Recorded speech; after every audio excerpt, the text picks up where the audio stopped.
Hello, and welcome to CAP STRAT this week. I'm Mike Warford. With me is Mike Rarey. Welcome, Mike. Welcome, Mike. Thanks for having me back. Yeah. We've got an exciting week ahead of us here. We'll start by hitting on market activity last week. The week ended September 15th. And then we'll get into what we got on the docket here this week, primarily looking into FOMC meeting. Coming up here on Wednesday. We'll start with U.S. stock market performance for the week ended 9/15. You can see all in all a pretty tepid week for U.S. equities. The S&P 500 ending the week pretty close to where it started, slightly negative. But seeing some green pockets here, value slightly outperforming growth and foreign stocks outperforming U.S. stocks. Anything notable there? Well, the big economic data releases last week were the inflation releases. We got CPI, core CPI coming in a little hotter than expected, reflecting that stronger than expected economic growth over the past, couple months. PPI also coming in hotter than expected, and then did get better than expected economic data out of China for the first time in quite some time. And so you see positive returns here for foreign equities, but the actual Chinese stock market wasn't up. It was still flat. Any type of strength has been met with selling, but more so any economy that is sensitive to signs of a Chinese economic rebound, those countries' stock markets posted some positive returns. Absolutely. Yeah. And that theme of data coming in a little bit better than expected, inflation coming in a little bit higher than expected, that'll certainly come into play when we're talking FOMC dot plots and next steps. But you can even see here, just in the market performance on the fixed income side last week, you can see the impact of those inflation readings coming through and pushing longer term rates up slightly, resulting in negative returns for longer term treasuries. Yeah. We can wrap up on the alternative side. A lot of green there, primarily driven by energy. Anything you want to speak to on that front? Yeah, you look at a basket of commodities now since July 1st up 7%. Energy since July 1st as a basket up 20%. But probably most important for the U.S. consumer, and it doesn't show up in this table here, year to date within energy, gasoline prices are up over 20%. So, this is exactly what we were talking about. This stronger than expected economic data coming in since July 1st with a lag is starting to feed into commodity prices, and then therefore with a lag starting to feed into higher inflation numbers. Yep. So, yeah. Absolutely. And we mentioned it at the top, but the biggest event this week in our perspective, the FOMC meeting with a press conference on Wednesday. This is one of their quarterly meetings, meaning they have a summary of economic projections coming out along with that end of that meeting. What are we looking at from a Fed's perspective? What's important? What is the Fed going to be thinking about? How are they going to be digesting this higher inflation numbers? Yeah, given that it's football season, the best part about football season is pregame shows, right? Especially if you're a Bears fan, it's all downhill after that. It's all fun until the kickoff, right? So pregame of the Fed meeting, what are we looking for?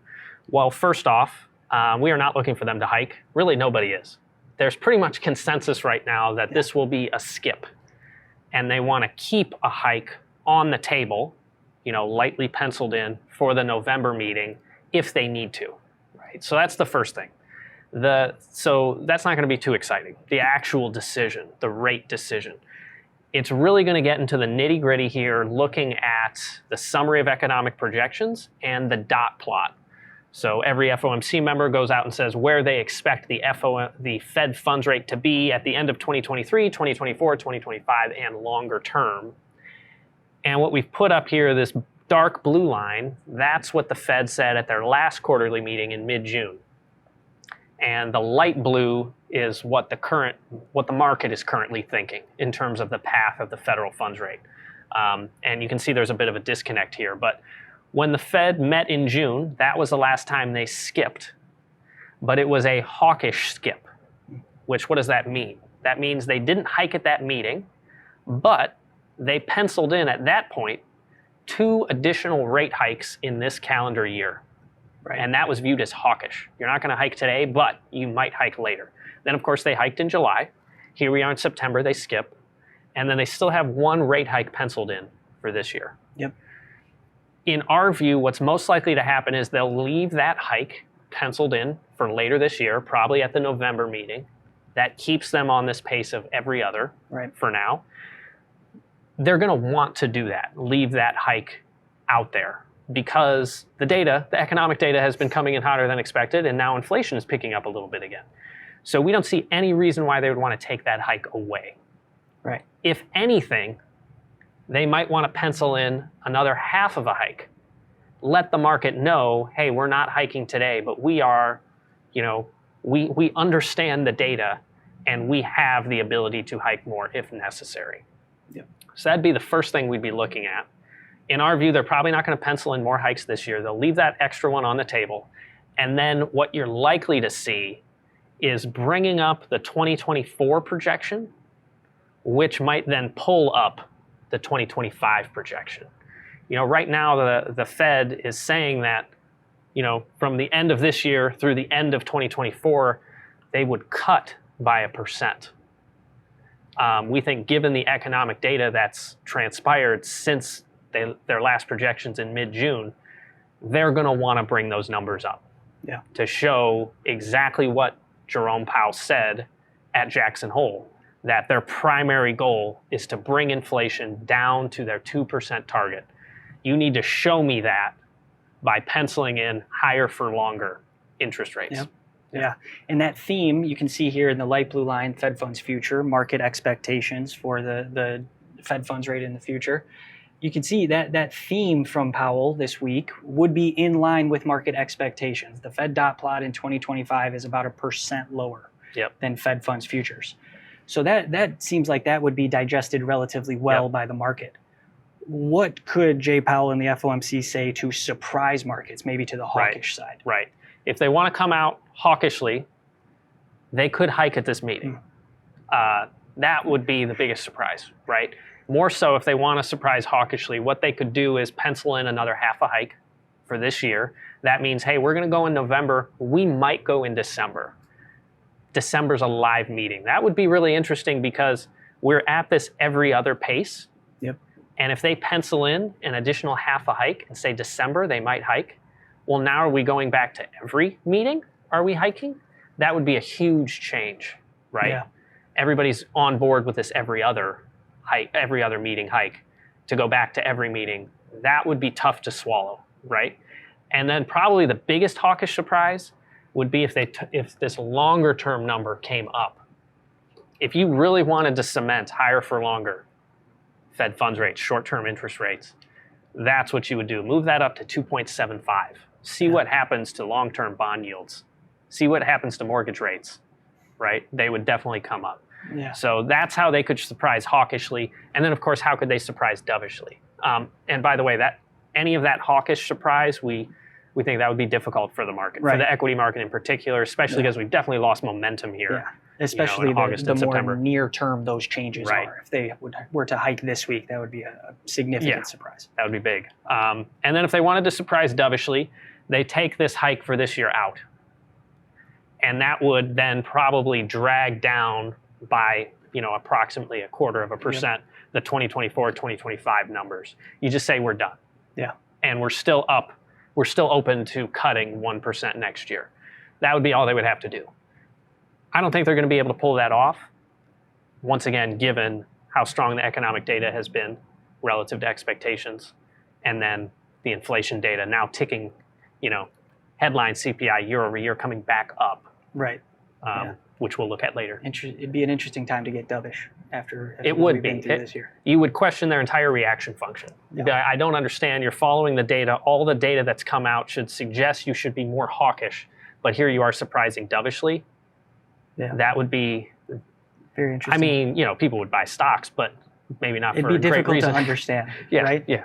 Be like the Bears offensive coordinator making Justin Fields be a pocket passer instead of the best running quarterback in the league. But anyways, so looking at, so we've been talking about nothing but short-term rates here. You kind of alluded to it on the longer-term end, but this idea of potentially higher for longer short-term rates. What kind of repercussions could that have on the longer end of the yield curve? And this is something that we think is going to be becoming more and more of a theme moving front and center into 2024. So let's talk through that now. Absolutely. You have We talked about this a couple weeks ago. You have a lot of corporations that have debt maturing in 2026, 2025, and they need to be tapping bond markets for refinancing needs coming up relatively soon. You don't want to wait until your debt matures to refinance it, right? Yep. You're a better CFO than that, right? You're gonna plan in advance. So you have a lot of corporations that are going to need to refi. You have a banking system that's not willing to lend. So how high are longer term yields going to be going into 2024, right? And this is a narrative that is going to get a lot more play, but it really starts out with U.S. government budget deficits. The expectations for the fiscal deficit going forward, pretty much any number you look at, it's just been getting larger and larger. Yeah. So those are the red bars. You show the dark bars are the actual data, and then the lighter sort of salmon-colored bars, if you will, are forecasts. And these are Treasury fiscal years, right? These aren't calendar years, but you're looking at running $1.7 trillion deficits over the next 3 years. And those are, in dollar terms, the largest deficits we've ever run out of a recession or, shortly after a recession. Huge numbers. And of course, you have to fill that gap, right? If you're spending more than you're taking in, and you do it by borrowing. So the positive bars, dark blue is historical, light blue is forecast, is net Treasury issuance. The Treasury has to issue more debt. And this is something we've talked about before. We're looking at $2.4 trillion in net issuance for this year. That's an estimate, but the fiscal year's basically over. We're just waiting on the last months of data. Then you have 2.1 in 2024 fiscal year, 1.8, and then staying elevated for a long time. That is a lot of debt that needs to be bought. Yes. So bigger deficits, more debt, and it's more debt, but we've been at these levels before where we've had significant net Treasury issuance, and we haven't really talked about that being a huge problem. Yes. What's different now? Yeah. Well, think supply and demand, right? We're telling you the supply side is picking up. Demand matters too for prices, right? In 2020, this was not an issue because the Fed, you had $4 trillion of net new Treasury issuance in 2020. The Fed increased their balance sheet by $4 trillion, right? If the Fed is buying, this is not a problem. The Fed's trying to buy less. They're buying less and less, right? Foreigners, they're really great at monetizing our deficits, or they were. Now they're buying less and less. So the burden of this net Treasury issuance increasingly is going to fall on the private sector in the US. And more specifically, it's going to fall on primary dealers, the commercial banking system. Think of all the big money center banks. They are the ones who are going to increasingly be financing government deficits, warehousing this debt. And it's going to be taking up room on their balance sheets. Balance sheet capacity that they could otherwise be using to originate mortgages, do corporate bond issues, warehouse CLOs, do any number of things. It's going to be absorbed by financing government deficits, right? Yeah, absolutely. Yeah. And so we have both the supply and the demand sides of the equation, but also I want to go back within the supply side of the equation. Earlier this year, certainly in times of COVID, high net Treasury issuance, the Treasury has kind of preferred to issue that on the shorter end due to the perception that the market would more easily digest that issuance at the shorter end. Right. That seems to be switching. Yes, that's another great point. Because we've had a lot of issuance in this U.S. fiscal year, and there's been limited market disruption, right? And the big reason for that is if you look at bills, Treasury bills, so think 3 month, 6 month, 9 month, 12 month, shorter term debt, the Treasury has been issuing more bills. Now about 20% of all public marketable debt outstanding is in bills. That's a gift and a curse, The gift is that money market funds have just eaten it up. Right. Absolutely eaten it up. Plenty of demand. Exactly. Plenty of demand for money market funds. You had money market funds that were starved of new Treasury bill issuance. These money market funds are taking in cash and deposits. Money's fleeing the banking system, right? Because what do you get on your savings account at your bank? Right. Not a lot. What can your money market fund pay you? Over 5%. So money market funds are taking in all this cash at a time this year where for half the year, there's no new net Treasury bill issuance because of the debt limit, right? So these money market funds are just parking the money at the reverse repo facility at the Fed. As soon as debt ceiling gets lifted, what does the Treasury do? They're smart, right? They issue a whole bunch of Treasury bills. Money market funds say, oh, well, actually, I'd rather own these bills than park my money at reverse repo. They take money out of reverse repo. They buy the bills. No market disruption. But now the Treasury has played that card, right? They've said that they don't want Treasury bills to represent more than 20% of total debt outstanding for budgetary reasons. One of those is they're the most expensive to issue, right? If you look at the yield curve, if you want to rack up interest expense, just issue a ton of bills. And then two, you have to refinance them in a year. You know, we're at the point now where we've talked about net new issuance, existing issuance that needs to be rolled over. You know, over 30% of all Treasury debt outstanding now has a maturity of 1 year or less. So it has to be rolled over in the next 12 months. That's over $7 trillion. So it's a big refinancing year for the Treasury as well, right?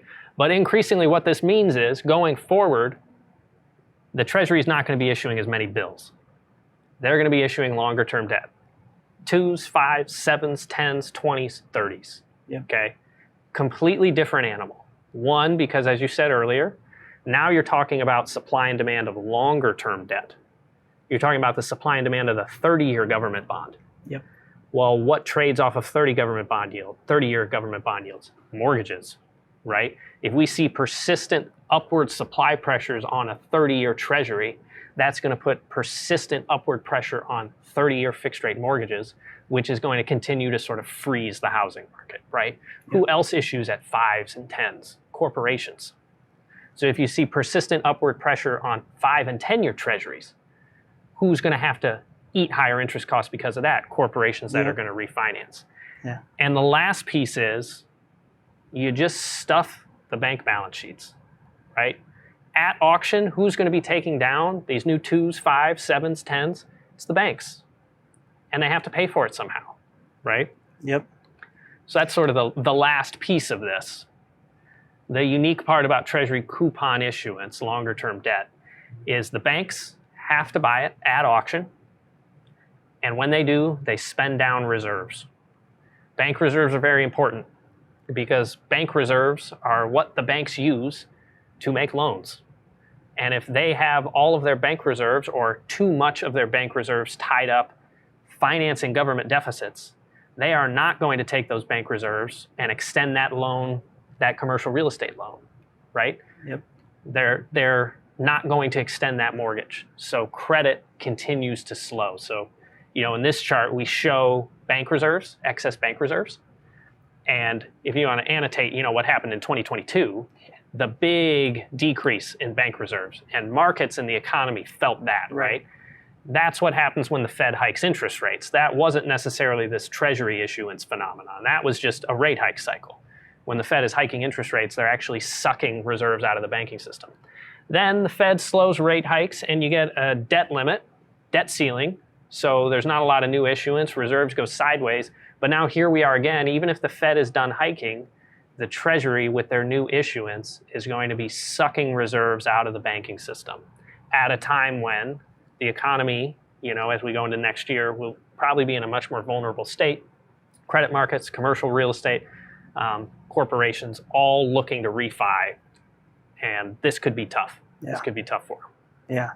So to summarize on the supply end, Treasury just about needing to move out into the longer maturity portions of the market from an issuance perspective, and then on the demand side, going to continue to see less demand from the Fed at auction as expected, and then we're going to see these banks starting to pull some of their reserves that have recently been used for lending, presumably to the private sector. Now those are going to need to be used up to purchase these treasuries due to that vacuum that's being left. Exactly. And that's what higher for longer with bigger budget deficits, that's what it does. Yeah. Right. The long and variable lags of monetary policy. Gotta love them. Gotta love them. Yeah. With that in mind, we can get into the framework and talk through what we think is going to happen here near term, starting with liquidity. Yeah. And liquidity, so if we look at year-over-year change in the money supply and what's happened, this big downturn in liquidity through much of 2022, that shocked financial markets. That was a very difficult environment. It also, froze the housing market, right. Difficult for the economy. And then now that liquidity has sort of bottomed out, it hasn't felt that bad, right?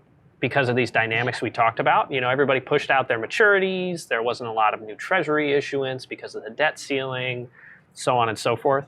And now what we're talking about going forward is, although it looks like a rebound in liquidity, it might actually feel worse than what we've had thus far in 2023. Even though it looks like it's getting better, it might feel worse because now the liquidity dynamics are changing, the Treasury issuance sucking up excess reserves, putting some upward pressure on longer-term bond yields, and then the ramifications of that in terms of higher interest costs for businesses and difficulty in refinancing. So, Definitely.